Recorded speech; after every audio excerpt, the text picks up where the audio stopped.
Hey ladies and gentlemen, Steven here from Redolessence. Welcome back to another video. So if you are a fan of the company Frapin, you would know that they just released a brand new fragrance. This fragrance is called Checkmate. I actually got my bottle of it here in front of me. I'm excited to tell you all about it, so make sure to stay tuned.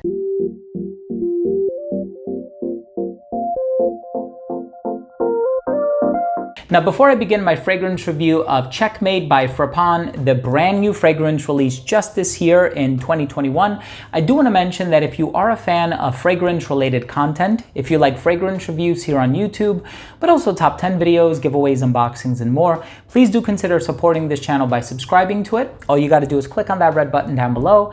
And of course, while you're at it, if you can give this video a thumbs up, it would really mean a lot to me.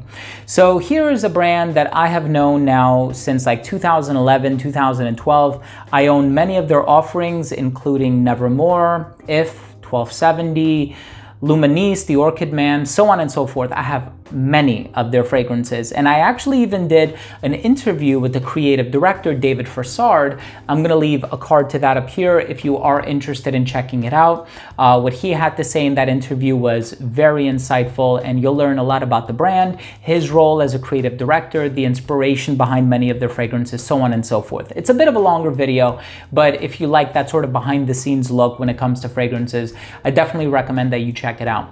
So here we have a fragrance called Checkmate. I was never too good at chess, although I have played it on a number of occasions. I was never part of the chess club when I was in high school or anything like that. But of course, I know what checkmate means. And if you tell checkmate to somebody, you've pretty much won the game, right? And so here's a fragrance that contains a variety of different notes, and there's citrus. I'm actually reading the side of the bottle because there's a sticker on the side of all of the notes. So you have a lot of citrus. You have bergamot, you have lemon, you have cardamom, you have suede, you have leather, heliotrope, iris, cashmere wood, Virginian cedar wood, and modern woods. And so it's a pretty diverse note breakdown, and I'm actually also picking up on one ingredient that is not listed in the note breakdown. But in any case, I'm excited to give you my thoughts on this fragrance. If you are interested in checking it out, all of the information is going to be down below in the description box. Let's start things off with the presentation.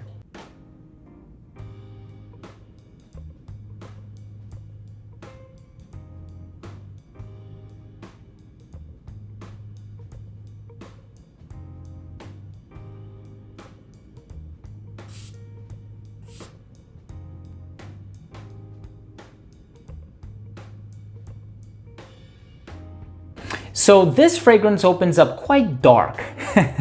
There's a lot of citrus in here, but it doesn't do too much to brighten up the composition. And so the initial impression that I got for this one is that it's not necessarily a hot weather fragrance, or I should say it's not an aquatic or a freshy or anything like that, although it has a very rich and complex DNA, which I'll get a little bit in detail about in just a second. But it does open up with a hint of citrus, but I feel like the citrus is overshadowed by the cardamom. And so if you're looking at the note breakdown, you're expecting it to open up with like bergamot and lemon and, you know, all of these bright, vivid, citrusy notes. It's really more cardamom than anything else. I would say it's like 70% cardamom, 30% citrus. And so if you're familiar with the way that cardamom smells, it has a smooth quality. It's just a tad bit spicy and a tad bit powdery as well. But I feel like it's a really nice balance with the citrus. Even though I find that the cardamom kind of dominates, I think the citrus serving as an accent is a really nice touch in the opening of this fragrance. And so it's a little spicy, it's a little powdery. You have a hint of that zesty warmth in here. And then it quickly turns into something that's kind of dark. Now I'm looking at all of these woodsy ingredients like the modern woods, the suede leather, the actual leather that's in here, because there are two varieties of leather according to the note breakdown. And I'm also thinking about the cashmere wood, and I'm like, there's something dark in here. And yes, it is woodsy, but it's also a little earthy to my nose. And so I'm actually picking up on a bit of vetiver. Now, I've actually smelled some really dark varieties of vetiver. Like there's a fragrance by Parfums Roma called Fumidus. That one is a really dark, smoky, rooty, earthy vetiver. This one is not quite that dark. And then there's another really natural vetiver fragrance called, I think it's called Vetiver by Lorenzo Villoresi. That one is also a little bit on the dark side as well. So this one has those dark nuances, but there are some notes in here to sort of open open it up, brighten it up, and also clean it up somewhat. And so the cashmere wood adds this really smooth quality in the base. The cedar is a little bit peppery, so it's a nice balance of the two, but I am getting that cashmere wood because I've smelled it in a few other fragrances and I can kind of create a parallel here, but you're also going to get like this earthy tone in the base, and earthy in the sense of here's an ingredient that, you know, emerges from the earth. I don't mean to say that it smells like soil or anything like that. It definitely doesn't have soil tincture or any other, I think it's called geosmin or any other like earthy ingredients. I'm not necessarily getting that per se, but I am getting like this fresh green, slightly herbal and earthy quality. And I'm sure the cardamom in the opening has a lot to do with that too. But then in the heart, I am getting a touch of iris. The heliotrope has an almondy accent. I'm not getting heliotrope for this one because I'm not really picking up on almond, but I am picking up on a little bit of that iris, and it adds that nice clean heart to sort of separate the spiciness from the opening and the earthiness from the base. And so it kind of creates this, I don't want to call it a barrier, but it almost creates like this intermission between the two facets of the fragrance. And so it's a really nicely put together fragrance. And I like how it kind of veers on the darker side of things. And a lot of times when you think of Frapin, especially if you're thinking of fragrances like Speakeasy or Luministe, you're thinking of very bright fragrances, citrusy, fizzy, you know, with maybe like these effervescent tones, especially like a gin and tonic vibe perhaps, with Speakeasy, of course, named after the bars of the 1920s. But in the case of this fragrance, it's the polar opposite. You know, this is a much darker composition. The leather starts to come through. And of course, leather is a fantasy note. It's really just a combination of other sort of dark and rough and tumble ingredients that are sort of contributing to that leather vibe. And you definitely have a really nice leather going on in here. Now, it's not the interior of an Aston Martin, like a Pure Distance M.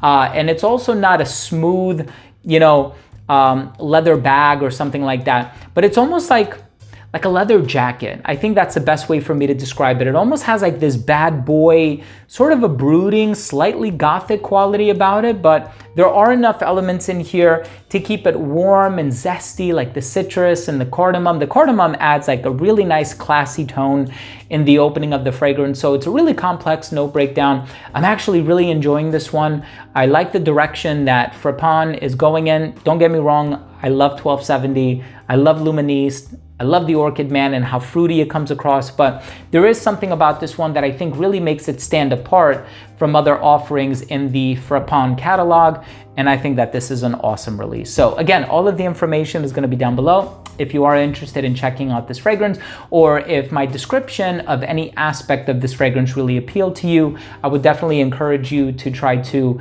check it out a little bit more, see if you can do a little bit more research on it, and it might actually be to your liking. Let's go ahead and finish things off with my overall assessment. So first up, in terms of the uniqueness and the overall smell, I do find this fragrance to be unique, despite the fact that I mentioned fragrances like Fumidus by Parfum Roma and even Vetiver by Lorenzo Villoresi. This one is actually totally different. This one has a very unique combination of the leather, the woods, the citrus, the iris, the cardamom, and I like how all of those ingredients sort of coalesce to create something new and something very different from all of the other fragrances that I've smelled in the past. And so kudos to the brand for managing to do that. The overall smell is really pleasant in my opinion, but it's a little bit on the darker side. And so you must be a fan of those earthy, sort of leathery vetiver types of fragrances to really appreciate this one, I think, or it might open up your mind to a new genre of fragrances. So even if you haven't delved too deeply into that genre, I would still encourage that you check this one out. In terms of the longevity, I got a solid 7 to 8 hours on my skin. The projection was great for the first hour to hour and a half. I don't think it ever radiated beyond an arm's length, which is okay, but it did radiate within an arm's length pretty continuously for like an hour to 2 hours, I would say. And it wasn't until that 5 to 5.5 hour mark that it actually started to sit much closer to the skin. But this fragrance will basically get you through a work day, which is really what counts and what's important. In terms of the versatility, I can see this one working really well in all seasons. Perhaps because of those darker woodsy, leathery nuances, you might not want to wear it in the summertime. But honestly, if you're wearing it indoors in a climate controlled environment, you can wear this one whenever you want. There is a quality about it that makes me want to wear it formally. But if the price tag is right and you want to wear this one casually, again, these are just recommendations. Wear it when you want. Do what makes you happy. I think it's perfectly unisex, although some people might say it leans a little bit masculine. But of course, if you're a woman who likes iris and cardamom and some of those other ingredients that I spoke about, chances are you're really gonna enjoy this one too. The presentation is cool. I like the name. So my final verdict on Checkmate by Frapin is, if you are a fan of earthy, spicy, vetiver types of fragrances, even though vetiver is not listed in the note breakdown, I would definitely recommend that you check this fragrance out. I think it's a really unique offering from the house of Frapin, and all of their fragrances are really unique. Everything from 1270 to If to Nevermore, all of the fragrances really just possess some kind of a personality about them that I haven't necessarily smelled and too many other fragrances from other brands. And so I definitely applaud this brand for always putting forth unique and original creations and not really piggybacking off of the success of any other really popular designer or niche fragrances, which is kind of hard to not do nowadays. But I definitely applaud Frapin for their ability to maintain their originality in the year 2021 when it's such a competitive atmosphere. But it's an awesome fragrance. Links are gonna be down below. Check it out if you can. So there you have it, ladies and gentlemen. Thank you so much for joining me today. I really do value and appreciate your time. I hope you took something of value from my fragrance review of Checkmate by Frapin. If you did, please do consider supporting this channel by subscribing to it. It's free and it would mean so much to me. All you gotta do is click on that red button in the corner. And of course, while you're at it, make sure to give this video a thumbs up. It would do a lot to help me in terms of discovery here on YouTube and recommending my channel to people. So thank you so much for that. All right, thanks for watching, everyone. Love you guys. We'll see you soon. Bye.